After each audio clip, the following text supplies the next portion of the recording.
Welcome to day 40 at Project Chief. Welcome back to Project Chief. It's day 40. What you're going to be watching us doing is laying some more deck boards and then calling the day early so we can go to Lowe's.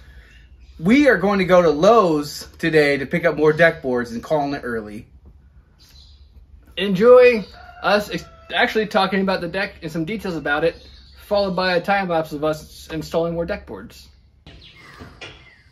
As promised, we're going to start off in the morning with our deck tour and not put off to the very end of the day when we're tired and really don't want to talk about anything except going home. So here we go. Okay, we're going to start off our tour with saying hi to Andy. Hey, good morning. Good morning, Raptor Real Renovation family.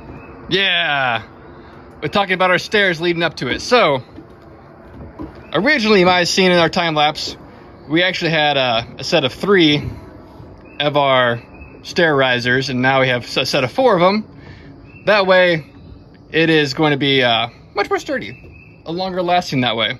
Because when you're actually walking up the stairs and where your feet are going to land, right there and right there, you have a nice support system right under where you're going to be stepping. Right versus where the load's going to be. If you have one right in the middle, you're going to be stepping between the 2 of them. So yeah, small details. And we made a jig again to make sure all of our screw holes were evenly spaced all the way up to our nice, almost past halfway now, top deck. Now, our deck here has a few things different about it than a normal deck layout.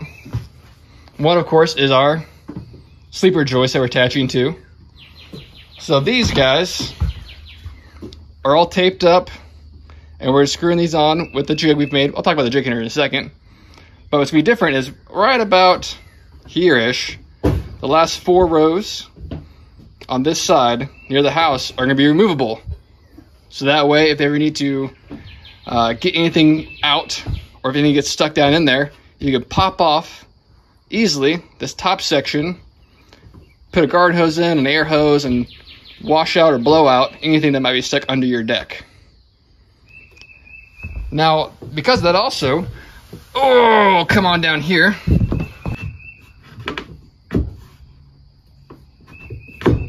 There we go. And here we go. This is our jig we made out of 1/4-inch steel.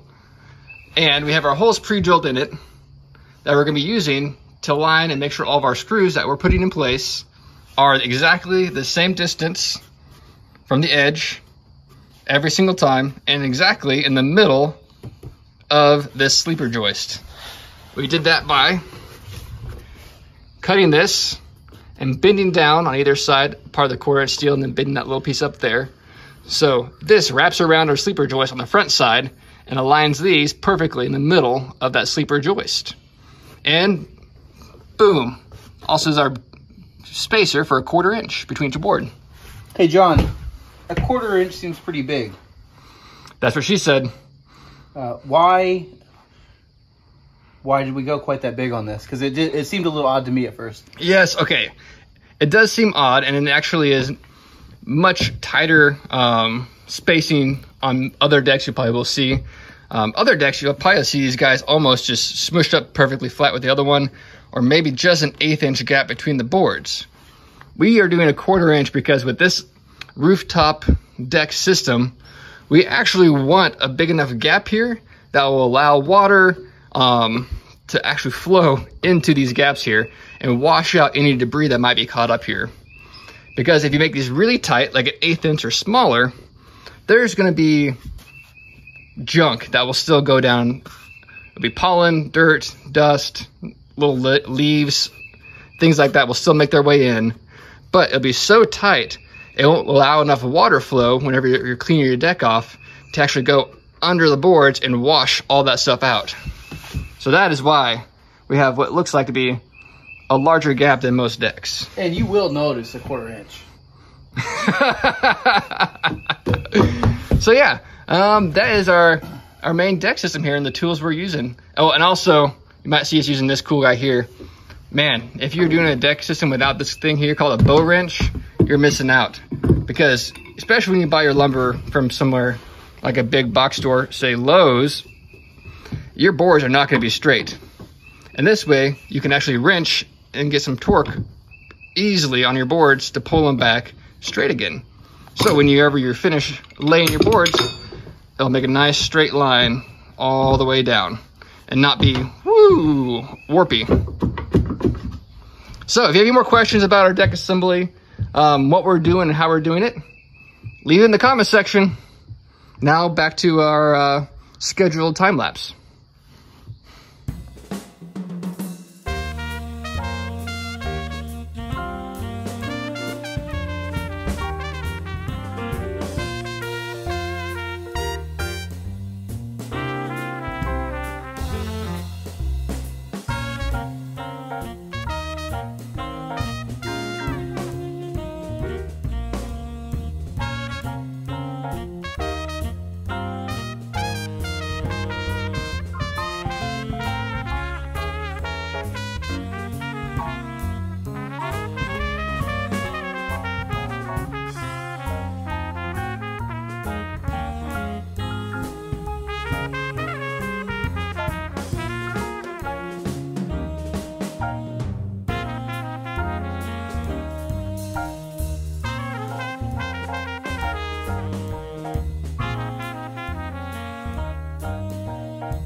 Thanks for watching. We hope you enjoyed that time lapse and a little bit of information about this deck.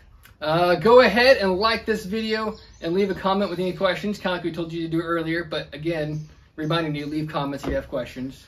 Also, subscribe to our YouTube channel.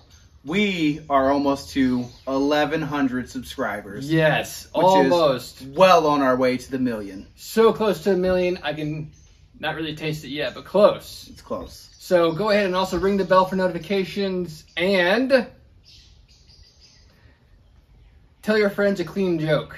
They might need a laugh today. Also tell your friends to repent. After you tell them the clean joke. That's your icebreaker into the conversation. That's it. That's it, yep. Woo! Oh, whoops.